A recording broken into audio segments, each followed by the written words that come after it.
Bonjour, nous sommes le 25 mai 2023. Donc je suis Božena Kvaltinova, je dénonce sur ma chaîne le harcèlement électromagnétique dont je suis la cible depuis 2014, phase ouverte, mais bien avant certainement en phase couverte, on dit. Alors aujourd'hui je voulais vous faire une rapide lecture d'un petit chapitre du fameux scientifique Delgado que les cibles connaissent bien, les individus cibles. Donc José Delgado, je ne sais pas si ça s'affiche à l'envers, mince. Le conditionnement du cerveau et la liberté de l'esprit. Donc ce qui se faisait il y a 70 ans, et donc pour montrer que ce qui se fait aujourd'hui c'est infiniment plus sophistiqué et que c'est de là que ça sort, de ces expérimentations là. Alors le contrôle physique du cerveau, aperçu historique, faits expérimentaux. Donc voilà comment ça a commencé en 1848, le muscle de la grenouille, n'est-ce pas, se contracte sous stimulation électrique. Après plus tard, en 1870, la stimulation électrique du cerveau chez le chien anesthésié provoque des mouvements localisés du corps et des membres. Après, chez le chat non anesthésié, la stimulation du diencéphale, donc une partie du cerveau, je ne sais plus où ça se trouve, je le savais, mais bon, enfin bref, provoque donc des actes moteurs, des réactions moteurs et des réactions émotionnelles, ben, sans doute. Et donc Delgado de dire à quoi ça pourrait servir, les implications, ce qu'on peut en déduire.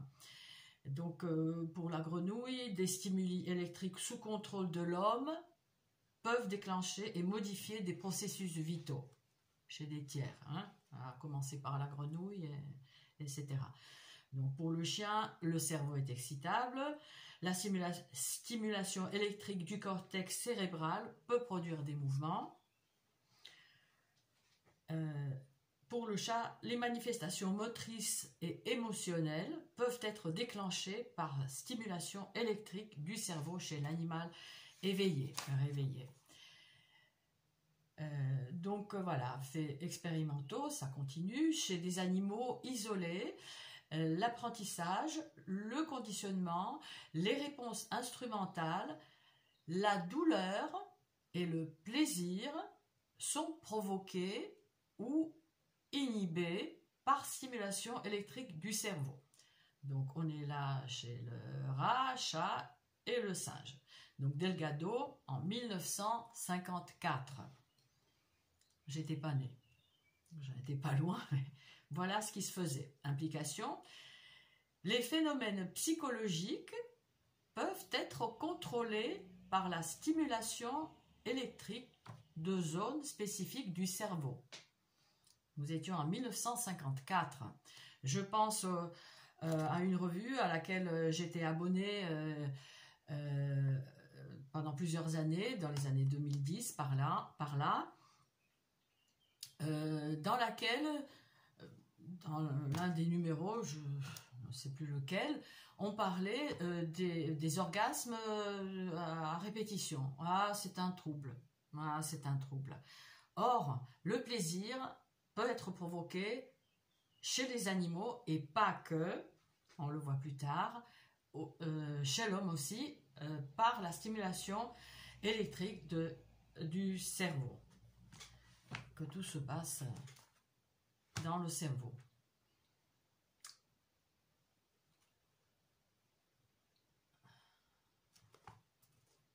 Bon, je ne le développe pas parce que... enfin bref. Les tarés, c'est pas nous, c'est pas nous. Alors, des colonies de chats et de singes, dans des colonies de chats, de singes, l'agression, la dominance, l'accouplement, on peut penser à tous ces pervers sexuels, hein, chez qui on peut provoquer des pulsions sexuelles à distance, hein, aussi. Aujourd'hui à distance, hein. Lui il le faisait par des électrodes, mais aujourd'hui c'est facile à faire via des puces RFID et même sans ça. Donc l'agression, la dominance, l'accouplement et autres interactions sociales, dit-il, peuvent être provoquées, modifiées ou inhibées par stimulation radio de zones spécifiques du cerveau. Delgado, 1955-1964. Tout ça, c'est faisable depuis des décennies. Implication, le comportement social peut être contrôlé par stimulation radio, donc à distance, de zones spécifiques du cerveau. Chez des malades, la stimulation du cerveau en cours d'intervention chirurgicale ou à l'aide d'électrodes implantées pour plusieurs jours ou pour plusieurs mois, voire bien plus si affinité, bloque les mécanismes de la pensée, inhibe la parole et le mouvement, ou encore, dans d'autres cas, provoque le plaisir chez des malades, chez l'homme, hein, chez l'être humain, on va dire. Le rire, l'amabilité, la volubilité, l'hostilité, la peur, des hallucinations et des souvenirs. Delgado et Si, compagnie, 1952-1968, Penfield et Jasper en 1954, et puis encore d'autres scientifiques. Voilà, donc chez des malades, la stimulation du cerveau peut se faire à distance pour provoquer, pour bloquer le mécanisme de la pensée. Alors, sur ma chaîne, j'aime bien toujours apporter des exemples concrets. Des fois, c'est un peu maladroit. Des fois, on peut se dire, si on ne connaît pas du tout ce qui se trace, ce qui se trame, pardon, au-dessus de nos têtes, on peut se dire, mais Eldera est complet. Donc, renseignez-vous, informez-vous pour voir ce qui pourra arriver à vous, à vos enfants, à vos petits-enfants, hein, lorsque vous serez plus de ce monde, par exemple. Hein? Donc tout ça, c'est une vieille histoire. Ils peuvent faire ça depuis des décennies. Aujourd'hui, la cybertorture, la torture à distance, parce qu'on peut provoquer la douleur, comme on vient de voir, à distance. Les tortures à distance sont répertoriées par le rapporteur spécial sur les tortures, professeur Niels Melzer, devant les Nations Unies, hein, ça a été rapporté devant les Nations Unies comme une nouvelle manière de torturer. Torturer à distance, par contre, ni vu, ni connu, en impunité la plus totale, depuis des décennies. Donc oui, j'aime bien apporter toujours un exemple concret. Bon, par exemple, à propos donc de bloquer les mécanismes de la pensée, il m'est arrivé sous influence, je suis probablement pucée sur le cuir chevelu, enfin dans le cuir chevelu ou dans l'os. Les deux scans 2014, non 2000, oui c'est ça. 2014 et 2018, non, le cerveau est impeccable, hein. Donc il ne faut pas me dire que c'est dans ma tête, hein.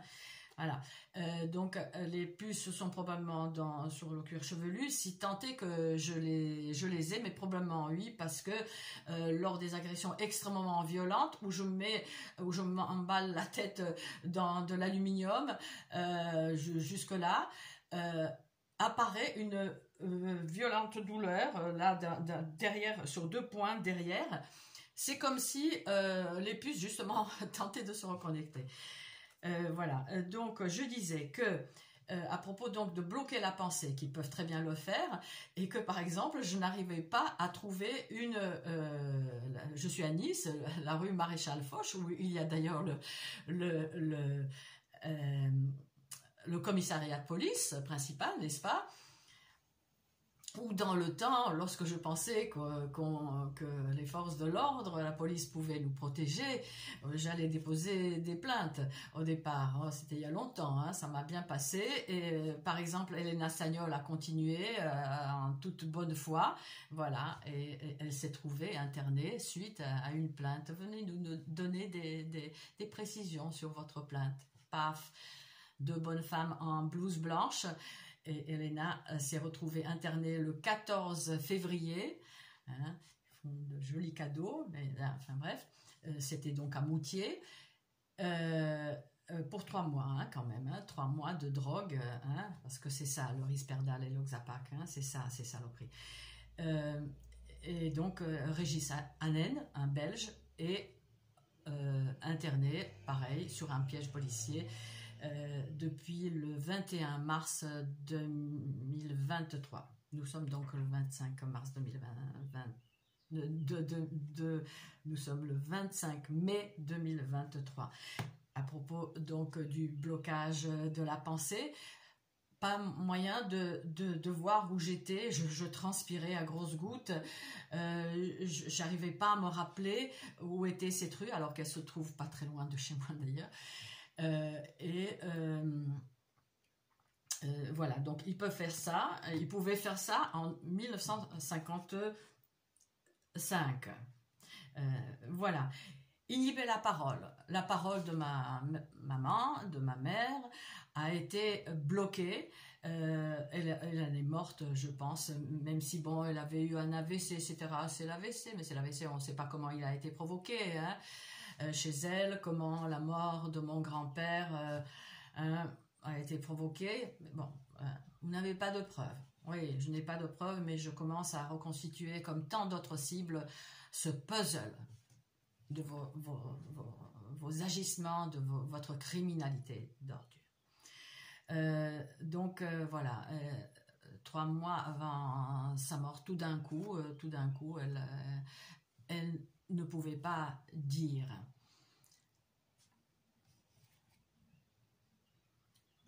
Voilà. Inhiber le mouvement, hein, ça peut inhiber, ils peuvent donc inhiber depuis 1955 et bien avant certainement, hein, même peut-être, hein, certaines parlent des technologies venant d'ailleurs, mais ça je ne sais pas, hein, basons-nous sur ce qui est dit là par Delgado, hein, voilà ce qu'on sait faire, hein, par un impulse électrique sur le cerveau via des électrodes là, hein, il le faisait implanté dans le cerveau. Donc voilà, inhiber la parole, le mouvement. Combien de fois il m'est arrivé, je danse, c'est vrai, j'adore danser, je danse depuis longtemps, depuis une vingtaine d'années. Il m'est arrivé de ne pas pouvoir faire le pas, mais que je connais par cœur, une sorte de blocage. On sent qu'il y a quelque chose d'anormal. Voilà. Voilà, maintenant que je suis cible depuis 9 ans donc de cette criminalité d'ordure, voilà, je sais que ça peut être fait à distance, en impunité la plus totale. Donc la parole, ils peuvent inhiber le mouvement, ou encore, dans d'autres cas, provoquer le plaisir, le rire, l'amabilité, la volupté, l'hostilité, l'agression. Le réseau sait que j'ai la tête, j'ai un caractère vif, hein, ça m'a beaucoup servi, c'est vrai, je ne me laisse pas faire et je ne me laisserai pas faire. Je ne me laisserai pas faire. Donc, provoquer, donc ils peuvent, en plus en certaines fréquences, je ne sais plus ce que c'était, c'est listé, aujourd'hui c'est connu, on parle que de ça, donc les Français, renseignez-vous, hein, essayez de lire un peu en anglais. Bon, les Russes ont énormément d'informations. Donc, je disais que voilà, on peut augmenter l'agressivité de la cible. Ah, c'est elle qui est agressive, c'est vous. Bon, voilà, mais pour le moment, voilà. Ils m'ont pas eu. Pour le moment, on m'a craché à moi dessus, on m'a balancé une barre de fer à moi. Hein, voilà. La peur, donc j'en ai parlé déjà dans une vidéo, la peur, La peur peut être provoquée comme un rien. Hein, donc si vous avez des angoisses qui sortent de nulle part, qui apparaissent toujours à la même heure, alors que bon, il n'y a pas forcément lieu, hein, ça peut être provoqué à distance. Hein. C'est une criminalité en bande organisée à distance. Qui c'est qui est derrière? Qui c'est qui peut faire ces choses-là? Hein, il y a une structure étatique. Il y a des entités étatiques impliquées dedans. Donc à propos de la peur, oui, je parlais donc d'un jeune homme, 16 ans, qui a dû sortir ici dans cet immeuble, qui semble un vrai QG, quartier général, hein, de cette criminalité. Il faut dire ce qu'il y a. Hein. Et pour beaucoup de gens, derrière des apparences, mais au-dessus de tout soupçon, tout soupçon. Donc le jeune sort sur le balcon, respiration, hein, ça aussi ils peuvent faire, hein, la tachycardie, ou arrêter le rythme cardiaque. J'ai peur, disait-il, j'ai peur de la mort. Voilà.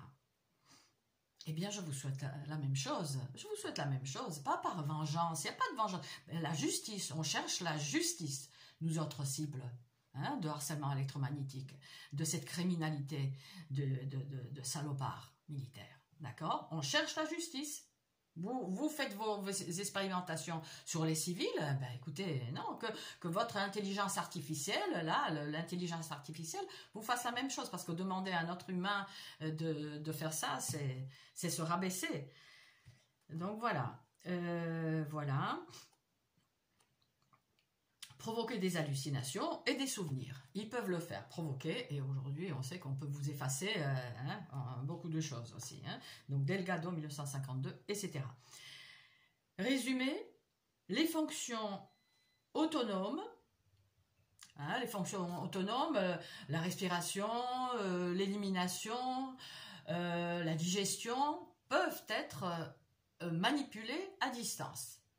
Hein, donc si vous avez envie d'uriner 10 fois par nuit alors que vous n'avez pas forcément bu, ou que tout d'un coup vous avez envie d'uriner alors que vous veniez de le faire, et que vous êtes là où vous ne pouvez pas le faire, qu'il y a pas de toilette, voilà, ça peut être fait à distance.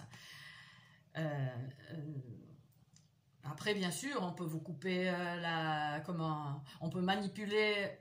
C'est écrit ailleurs dans ce livre, comment on peut manipuler l'envie de manger. Hein. Il y a j'aurais dû peut-être trouver l'envie de manger chez un singe. C'était fait.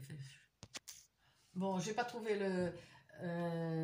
la photo où le singe ne veut pas de banane alors qu'il a faim et qu'il veut, hein, que normalement il mangerait, mais sous cette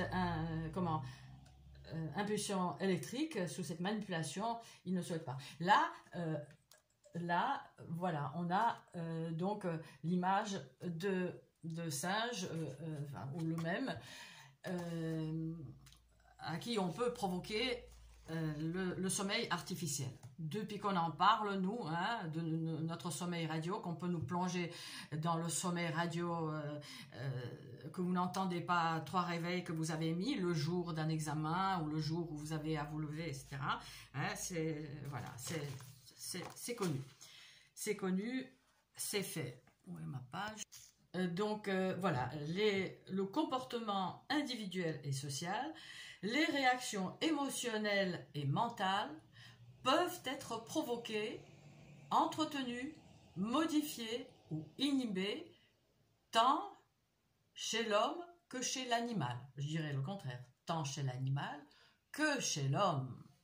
Merci, Monsieur Delgado, de nous avoir fait part de vos travaux. Ça peut être fait donc par la stimulation électrique de structures cérébrales spécifiques. Le contrôle physique, hein, par un signal physique, de nombreuses fonctions du cerveau est un fait démontré. Nous étions en 1972, hein, ce livre est publié en 1972. Donc c'est un fait, oui, ils savent faire, mais les possibilités et les limites de ce contrôle sont encore peu connues. Aujourd'hui, nous savons, cher monsieur Delgado, je ne sais pas de quel côté il est, hein, qu'il n'y a pas de limite et que s'il n'y a pas d'intervention divine, je ne vois pas comment on pourrait s'en sortir. Hein, comment on pourrait arrêter cette folie de la science sans conscience.